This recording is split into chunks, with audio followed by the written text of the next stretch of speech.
Hi, I'm Dr. Keionna Grant, a cardiologist at Northside Hospital Gwinnett.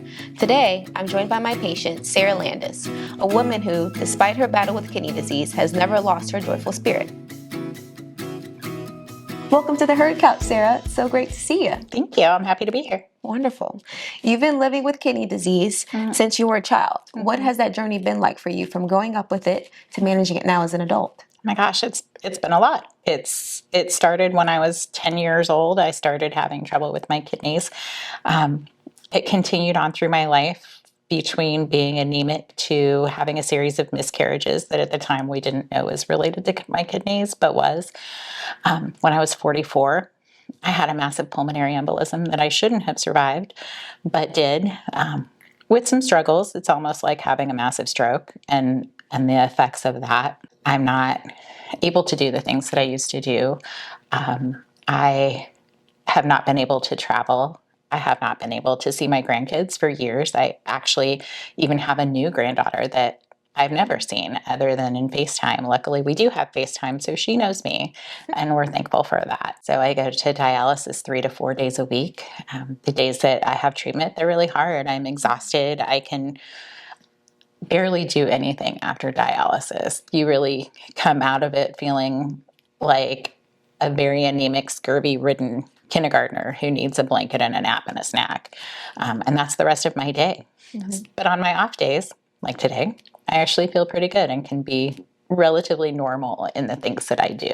So chronic kidney disease can lead to a number of serious health conditions and can ultimately lead to end-stage renal failure. Tell me about the day that you were diagnosed with end-stage renal failure and how that process has progressed for you. It was the day before Thanksgiving in 2023. For about a year, I had been dealing with a kidney injury that really made me pretty sick, led to a lot of fluid retention, a lot of nausea and vomiting, and just generally feeling terrible. In fact, I was really at a point where I was prepared for the fact that I was probably going to die, and I was okay with that.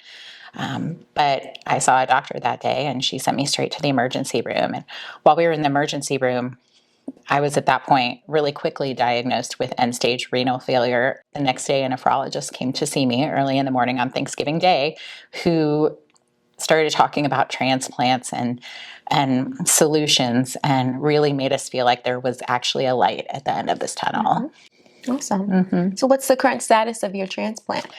Well, I am officially on the kidney transplant list, which is really exciting. Additionally, I have a donor who is having surgery on April 30th. And unfortunately, she is not a match for me. So she's not able to actually donate her kidney to me. Some really lucky person in Los Angeles is going to be getting her kidney. And then in exchange, I will get a kidney from somebody here in Atlanta. Beautiful. Mm-hmm. I love to hear that. I'm so excited. Awesome. How did you feel heard and supported during your transplant process here at Northside? In so many ways, actually. The whole process, other than the transplant itself, is something that I've done through Northside, and I've been really thankful that I've been able to continue to do that because I feel like I put together a really good team here. I had a referral to you. I did not know you ahead of time, but from the first appointment that I had with you, you heard what my goal was. You heard what I needed. I was flagged for possible amyloidosis. It turns out that that's really a result of the pulmonary embolism that I had. You walked through the testing process and screening for that, and it was terrifying because if I had been positive for that, I would not have been able to have a transplant. Mm-hmm. And I made several appointments with you that were panicked appointments and needing help with understanding the results. And you always just patiently walked me through that. It was like you understood my goal and what I needed to get to. And you were right there next to me. And I just really appreciated that. It was really amazing. I absolutely could not have done this without you. You've been so patient and so just continued with your support. From the diagnosis, the ups and downs of finding a donor, how have you managed to stay so positive in all of this? I think that we have a choice. We can be miserable or we can not be miserable. And so for me, I choose to not be miserable. And that doesn't mean that some days aren't hard. Some days are really hard, especially on treatment days or the days that I feel like I'm missing out on things. I choose to be happy, and I choose to look at the solution that's coming rather than to sit and be miserable with where I'm at. Sarah, thank you so much for sharing your story with us.